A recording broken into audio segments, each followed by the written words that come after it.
have learned cognitive field psychology as a concept, rather basics of cognitive field psychology, in which we could see so many things: vector psychology, topological psychology, group dynamics, etc., etc.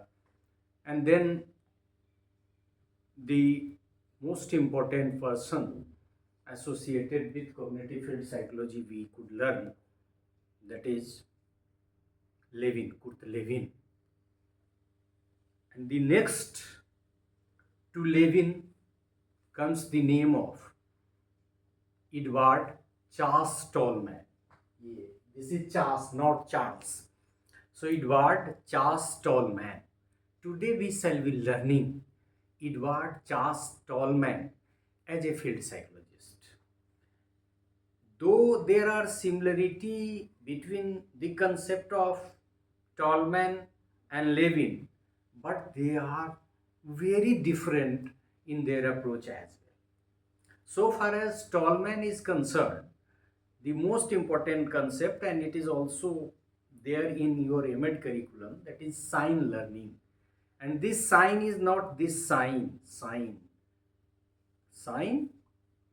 that stays in your minds, and it is very much related to the concept of memory traces. जैसे जासूसी film में हम लोग देखते हैं, इस scene को देखा और उसके दिमाग में कैच हो गया. So this sign learning. In the process of Tolman, we shall learn so many things, and most of those concepts may be out of syllabus when you compare it with your MEd curriculum of Patna University. When I was collecting or researching on Edward Charles Tolman, I could find so many things. So the lecture is very comprehensive, and it will go through different parts, up to 31 parts. 3 experiments we shall be discussing in the process. एक तो reward expectancy, दूसरा latent learning, और तीसरा place learning. ये 3 चीज से related experiment उन्होंने किया था, और इससे भी साइन लर्निंग का कंसेप्ट होगा, समझेंगे हम लोग. और फिर रीइंफोर्समेंट, लेटेंट लर्निंग, उस सब का क्या रिलेशनशिप है, ये हम लोग ज़्यादा विस्तार से समझेंगे. लेकिन मुख्य रूप से यदि हम साइन लर्निंग की बात करें तो वही मतलब है जिससे कॉग्निटिव फील्ड साइकोलॉजी का कंसेप्ट है. वहाँ था कॉग्निशन, और यहाँ क्या है, लर्निंग इज कॉग्निटिव या कॉग्निशन. यहाँ क्या है कि एक ब्रेन में पिक्चर बन जाता है, और उस पर चूहे पे जो एक्सपेरिमेंट हुआ है उसमें ये है कि चूहा ट्रेवल कर रहा है तो वो रूट को अपने दिमाग में सेट कर लेता है, वो साइन के रूप में उसको एडवर्ड ने लिया. We shall discuss in detail in different parts as I have told. But before that, what we need to do is to outline the lecture, and that is the scope of the lecture. So let us outline the lecture. So we shall discuss Edward Charles Tolman as a field psychologist in detail. Firstly, we shall learn Edward Charles Tolman, his life and work. His life and work. Then Tolman, a psychologist and an academic activist. Academic activist in the sense कि वो academic freedom के बहुत बड़े प्रशंसक थे, और इसकी चर्चा है, इसके लिए उनको अवार्ड भी मिला है. So, a psychologist and academic activist. Then who influenced Tolman? मतलब टॉलमैन के वर्क में किन किन लोगों का इम्पैक्ट है, आप देख भी सकते हैं. एक मैकडूगल का नाम तो आपको नज़र आ रहा है, वाटसन आ रहा है, बाकी और भी देखेंगे, सिगमंड फ्रायड भी हैं. सो कौन कौन साइकोलॉजिस्ट है जिन्होंने टॉलमैन को इन्फ्लुएंस किया, और उसके फलस्वरूप वैसे भी वो बेसिकली बिहेवियरिस्ट थे, later behaviourist. And then Tolman and his field theory. उनकी जो फील्ड थ्योरी है उसमें उन्होंने मुख्य रूप से क्या क्या कहा, that we shall be learning and discussing. So Tolman and his field theory. और ये वेरिएबल, इंटरवीनिंग वेरिएबल के बारे में कहा जाता है कि साइकोलॉजी में सबसे पहले यूज़ करने वाले में से टॉलमैन थे, और देख भी सकते हैं 1 2 3 need system, behaviour space and belief value matrix, ये 3 कंसेप्ट है जो बाद में नहीं आएगा। बाद में भी हम लोग इंटरवेनिंग वेरिएबल की बात करेंगे, लेकिन दूसरे रूप में करेंगे। और फिर इनका डिस्कशन कि the need system, the behaviour space and the belief value matrix as a intervening variable कैसे टॉलमैन ने एक्सप्लेन किया है। Tolman with reward and honour, बहुत सारे पद पे थे। देखिए, जैसे आप देख सकते हैं कि अमेरिकन साइकोलॉजिकल एसोसिएशन के प्रेसिडेंट भी थे, और रिवार्ड भी वहाँ से उनको मिला था, और इसके अलावा और भी कई ऑनर उनको मिला है।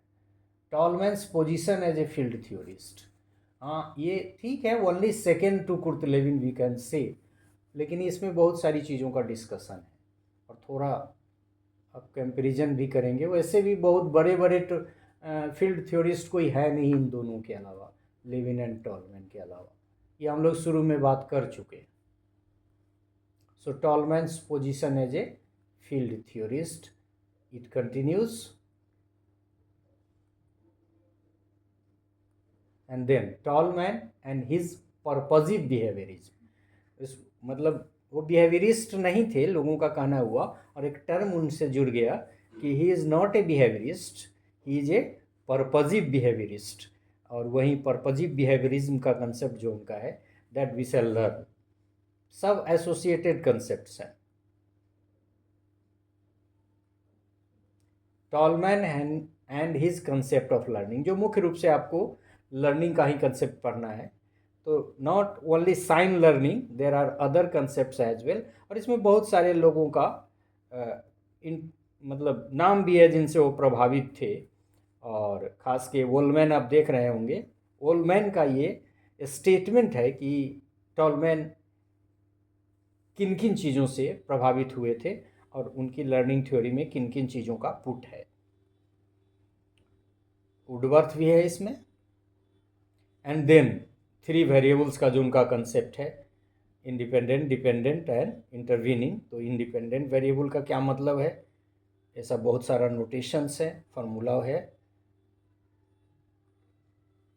Independent variable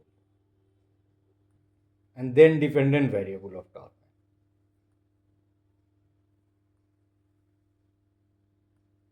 and then the intervening variable of tall man.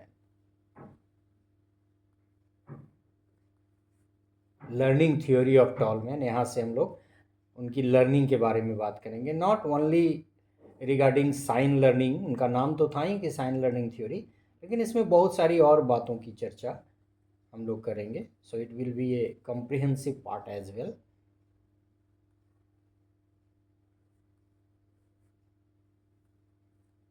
और ये देखिए, छः तरह की लर्निंग की चर्चा है इसमें, इस सब का डिस्क्रिप्शन अलग अलग है। कैथेसिक्स, फिर इक्विवेलेंस बिलीफ्स, ये सब उनकी लर्निंग के ही पार्ट है। देन फील्ड एक्सपेक्टेशंस, ये भी उनकी लर्निंग के टाइप्स भी कह सकते हैं, आप पार्ट्स भी कह सकते हैं। And then field cognition modes, it is also part or type of learning given by Tolman. Then drive discrimination, drive you are understanding, drive और instinct वगैरह का कंसेप्ट हम लोग इसी सेंस में यहाँ यूज है। देन मोटर पैटर्न्स, वही साइकोमोटर वाला मोटर। एंड ये हमने कहा कि 3 एक्सपेरिमेंट की बात करेंगे, तो ये 3 एक्सपेरिमेंट कौन कौन है, place learning, reward expectancy and latent learning. अब अलग अलग तीनों को हम एक्सप्लेन करेंगे कि क्या हुआ एक्सपेरिमेंट में, कैसे किया, किन के साथ किया। So the first one is place learning experiments. Experiments इसलिए है कि कई सारे एक्सपेरिमेंट उन्होंने किए, हालांकि हम चर्चा सबकी नहीं करेंगे इसमें। सो प्लेस लर्निंग एक्सपेरिमेंट्स, कई एक्सपेरिमेंट्स किए प्लेस लर्निंग से रिलेटेड उन्होंने।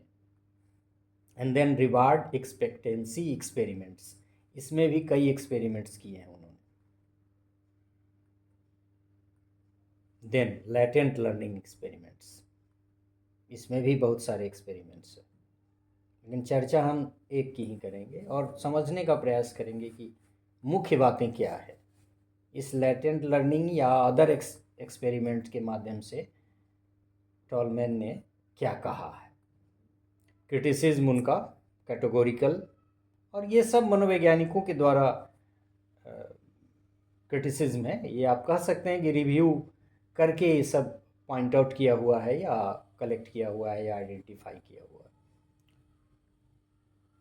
तो ऐसा नहीं है कि ये किसी लेमैन का स्टेटमेंट नहीं है। Criticism made by so many psychologists. Then key aspects of Tolman theory. Key aspects को हम एक जगह इसलिए रखते हैं कि आप इन की एस्पेक्ट्स की मदद से भी इनको रिकॉल करके आप इसका एजुकेशनल इम्प्लीकेशन लिख सकते हैं। So key aspects of Tolman's theory will provide you the basis to write the educational implication of Tolman's work, you can say. Other psychological work को भी हमने इसमें कलेक्ट किया। रिव्यू करने के क्रम में हमने बहुत सारी चीज़ें पाई, तो उसको भी डाल दिया कि कैसे वो फिलॉसफी, सोशियोलॉजी, साइकोलॉजी और इसके फिर इंटर रिलेशन पे भी बहुत सारा काम किया है। Impact of Tolman's theory and his work, psychology को उन्होंने कैसे प्रभावित किया, इसकी भी थोड़ी चर्चा हम करेंगे। कहीं ना कहीं ये एक तरह से रिसर्च पेपर की तरफ भी इशारा है। इन समडे और अदर हो सकता है कि टॉलमैन पे फिर कोई एक रिसर्च पेपर लिखा जाए, तो ये सारी चीज़ें उसी उद्देश्य से कलेक्टेड है। And limitations of Tolman system. And then हमने एजुकेशनल इम्प्लीकेशन जब इसका कलेक्ट किया, कई सोर्सेज से देखा, तो फिर हमने डिस्कस करके इसको दो तरह से डाला।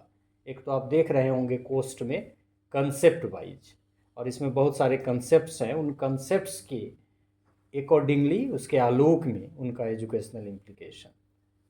So it continue educational implication concept wise. हालांकि चीज़ें दोनों में मिलती जुलती हैं, रिपीट होंगी बहुत सारी चीज़ें, लेकिन इट इज़ पॉइंट वाइज। मतलब जैसे आप परीक्षा वगैरह में जैसे लिखते हैं, उसकी दृष्टि से ये पॉइंट वाइज लिखा हुआ है। So educational implication of Tolman point wise. So this is all about the outline of the lecture, what we are going to do in future under 31 parts. So this is all about the slideshow and outlining the lecture. So this was all about the outlining of the lecture. Though the lecture is very comprehensive, as I told ki it is very much related to writing a research paper on Edward Charles Stallman, and someday it may be published, or that I don't know. But if you are a MA student, no need to worry, आप सिर्फ sign learning theory को देख लें। लेकिन तीन जो experiment है उसके, जिसको हम लोग डिस्कस करेंगे, दैट इज़ वेरी इंपॉर्टेंट। और फिर ये हम लोग डिस्कशन करेंगे कि उन्होंने कहा कि रीइंफोर्समेंट को आउटराइटली रिजेक्ट नहीं किया, इसीलिए कहा जाता है उनको कि वो बेसिकली हैं तो बिहेवियरिस्ट ही, लेकिन धीरे धीरे वो रन कर रहे हैं या चले गए कॉग्निटिव फील्ड साइकोलॉजी की तरफ। और दूसरा कंसेप्ट जो उन्होंने दिया लेटेंट लर्निंग का, वो सीधे तौर पे रीइंफोर्समेंट से संबंधित है। So when ever you will go through the all parts, you will enjoy the lecture, and if you are not in a position to enjoy, rather you are very specific, very particular regarding your examination, then sign learning का हमने basic concept आपको बता दिया। So it is very comprehensive, and in 31 parts we shall be talking. No need to worry, आपको जितनी ज़रूरत है उतना ही देखें। So thank you for this part। और बेसिक कुछ नॉलेज तो चाहिए ही, नेट वगैरह में भी पूछ देता है कि कौन कौन काम है, एडवर्ड जन्म कब हुआ, कहाँ से कहाँ शिफ्ट हुए, आदि आदि आदि। सो this is all about this part of the lecture. Thank you.